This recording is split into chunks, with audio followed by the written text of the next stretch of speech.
The objectives of this presentation are to understand the reason for performing an antenatal examination and to be knowledgeable and competent in the procedure of antenatal examination.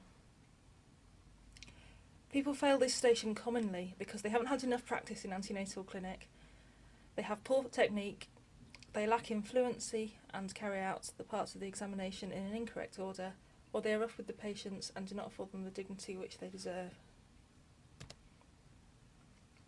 Antenatal examination is routinely carried out by midwives, general practitioners and obstetricians for reasons of surveillance in pregnancy.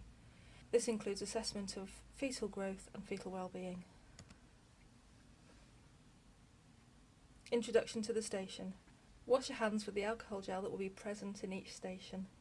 Introduce yourself to the patient using your full name. Confirm the patient's name and explain what it is that you would like to do. Ensure that they are comfortable and maintain their privacy. For this station you will need alcohol gel, a tape measure and a Pinard or Sonicade. If you're using a Sonicade you will need ultrasound aquagel and tissues. Positioning of antenatal patients is important because of the pressure of the gravid uterus on the inferior vena cava, which can cause syncope in the pregnant patient. Therefore, the patient should be semi-recumbent. If this is not possible, they should be placed in the left lateral so that the weight of the gravid uterus does not compress the inferior vena cava. You need to expose the patient from the symphysis to the xiphisternum, otherwise you will miss things. To start with, a general inspection, including the general condition of the patient, whether they are comfortable at rest. This should be followed by an inspection of the hands and face to include the pulse. Hyperdynamic circulation is one of the physiological changes of pregnancy. Any signs of anemia, which is common and physiological in third trimester.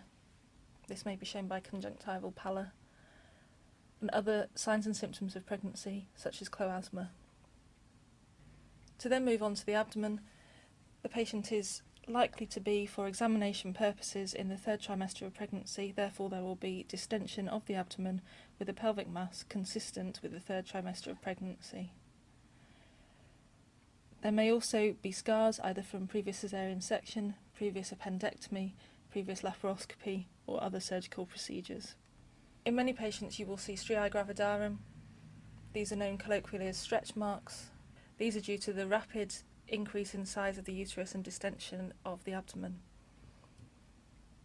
Patients may have a linea nigra, which is a dark pigmented line extending from the umbilicus to the symphysis, caused by rising levels of progesterone in late pregnancy.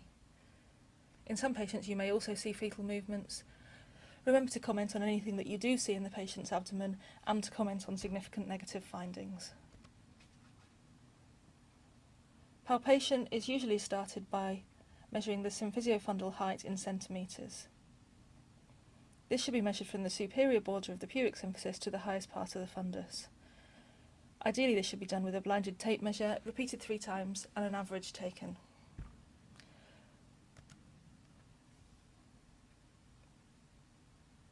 Palpation also includes a description of the lie and presentation of the fetus. Lie describes where the poles of the fetus are. In the vast majority of singleton pregnancies at term, this will be longitudinal. However, the lie may be oblique or transverse, as illustrated here. Presentation describes which part of the fetus would be delivering first. With a longitudinal lie, around 97% of fetuses will be in the cephalic presentation, i.e. the head will enter the mother's pelvis first and the baby's buttocks and feet are towards the fundus. In the other 3%, the fetus presents by the breech. There are 3 different types of breech presentations. Footling, where the feet present first. A frank or extended breech, where the hips are flexed and the knees extended so the feet of the fetus extend towards its head. And flex breech, where the knees and hips are both flexed. In an oblique or transverse lie, the presentation would describe whichever part of the fetus is likely to enter the pelvis first. This may include a shoulder, an arm, or even the placenta. Palpation technique is an important part of making an accurate assessment of the lie, presentation and position of the fetus. Keep one hand still and move the other hand working down both sides of the fetus to assess where the poles are and which pole is which. The position of the fetus describes what you would expect if you were palpating the sutures on the fetal head during a vaginal examination in labour. However, in abdominal examination, this is worked out from where the fetus's back is. If the fetus's back is lying to the mother's left, it can be presumed that the fetus is lying in the left occipito-transverse position. If the fetal back is to the maternal right, it can be assumed that the fetus is lying in the right occipito-transverse position. If on palpation the fetal back cannot be identified but all four limbs can be felt anteriorly, it is likely that the fetus is lying in a direct occipito-posterior position. If the fetal back appears to be central and it is difficult to palpate the limbs, it is likely that the fetus is lying in direct occipito-anterior. The final part of palpation is assessment of engagement. Engagement is the descent of the presenting part below the pelvic rim or the pelvic inlet. This happens from around 36 weeks in primipara and sometimes as late as in advanced labour in multipara. It can be described as how many fifths of the fetal head are palpable in the maternal abdomen. There are two common techniques used to assess engagement. The first using the right hand to assess engagement whilst looking at the maternal face, as this can be uncomfortable. The second is to use both the hands whilst facing the maternal feet. This can be easier for students who do not feel very confident about assessing engagement. It's useful to think of the head as a bony ball and to describe how much of the bony ball that you can feel. The widest part of the bony ball is central. If you can feel the widest part of the fetal head, then it is likely to be 3/5 or more palpable. If you can't feel the widest part of the bony head, it is likely to be 2/5 or less palpable.